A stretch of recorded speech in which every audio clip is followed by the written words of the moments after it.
te whiawhia toi whaawhelo I atu I lau whaafonganga, usi mai ala whaafonga, tala fo ala Radio Samoa mole nei tai ao.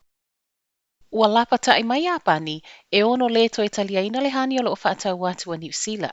O le hani whaatau watu I atunu I whafua New Zealand, o loo sa waile whaase lau iwa se 10 miliona I le tausanga.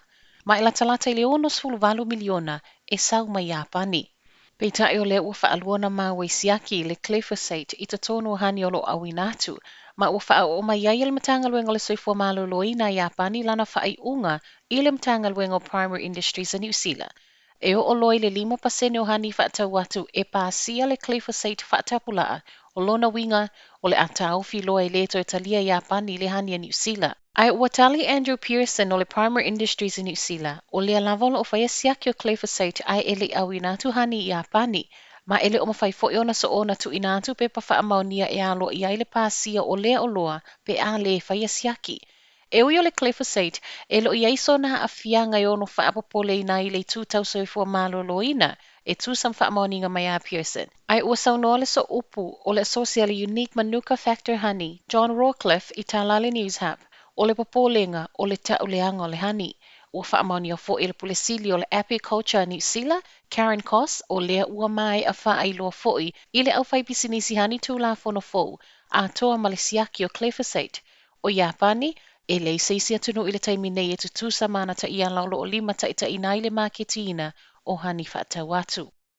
Ua le ai mai le tamaitai Palemia Jacinda Ardern I le wala au e tau fia loa le toe o mai o tangata New Zealand o loo I atunu I fafo. Ua whaitau maasina o whaamaunia le telo I latou mai fafo o mai ma au mai le COVID. Ma o le sao mai ei fo I Malaysi virusi fo ua avea matulanga ua whaapopole ina I le toa tele. E peona au ina atu I tala o vai aso I le imau atu. Le whaatala sanga le toa tele o tangata sue whaapitoa a toa ma le taita ele National Judith Collins ua tatau ia New Zealand na tapu ni ona whaitotoa mo se taimi le tu mau.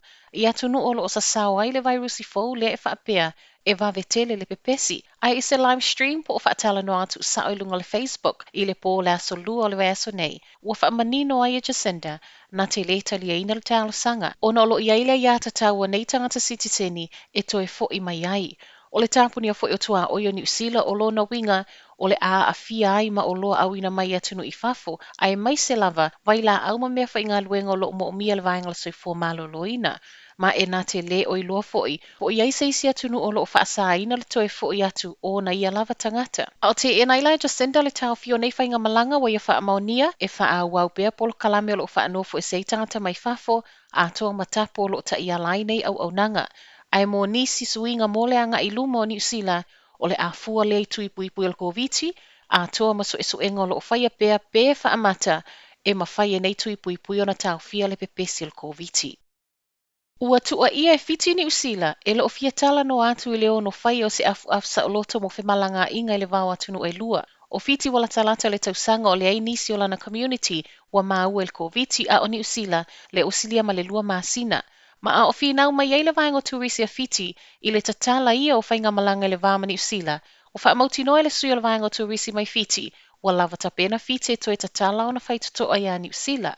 Peitai, I nei whaatala sanga ma wha mauninga o tu ina mai le malo New Zealand. E lo iei lava se tali ma oti mai le malo New Zealand. A o finau malosi mai ei la fiti, o le tau nei, pe tu so le sfumaltasi, o le atu lau ele eile unwa I whainga malanga me le atu kuki e le wha anofo I sea. Ua whaamaunia e lua whainga malanga sa o loto whapene I tutono o le vaiaso I tasi, o le alu ma le sau peitai, mō tangata New Zealand I atu le atu kuki, e lo iei se swinga, ta tau lava na wha anofo I sea. O le tamana so e lifi le pampensini Bayview I Hawke's Bay, le e whaapena mafuai le mū. Pampensini le nei a le BB wa whaaleanga ina uma e le afi, ma I tala I lato lo whaia so e soenga o le vavenga le lea yo se isi na whaamanu alia pe ma wai le soifua.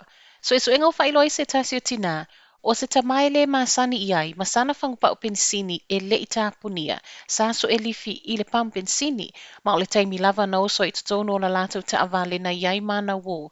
Ma tu inatu I lungo vai se tasi sa I tutono ta avale lea whangpau na whaate iai le pā. Whaamauni o fo I leo leo, o le ua mai a whaatala no tātai to tolu sa I tutono le ta avale I le taimi na tu puai lea whaalawelawe. Ma a o whaua waiso e suenga e le o mauti noa I le taimi nei, le ono mō lia o lea tama e tusa male mea wa tupu. Ma tala whaai o le nei tae au, ua whaailoa mai suafa o tangata i toʻolua na whasi o tia mai hawera. O le tamā 5 tausanga ia Stephen John Frost, ma lona tali i se 15 tausanga ia Regan Frost Lawn, le ana maua o la ua tino mali liu i le waweao le asonga fua o le vaeso nei lo lātou whale.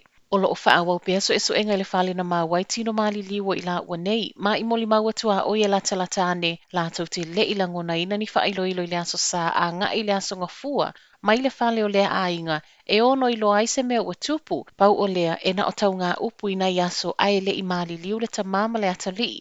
Wa mōlia le ali i lua sultasi tausanga i mōlianga o le whasi o tangata, ma e toi tūla i luma o le whaamsinonga mawalunga i New Plymouth, i le aso iwa o le masina fou, e le o mawhai, o na whaailoa le suafa o le wa mōlia.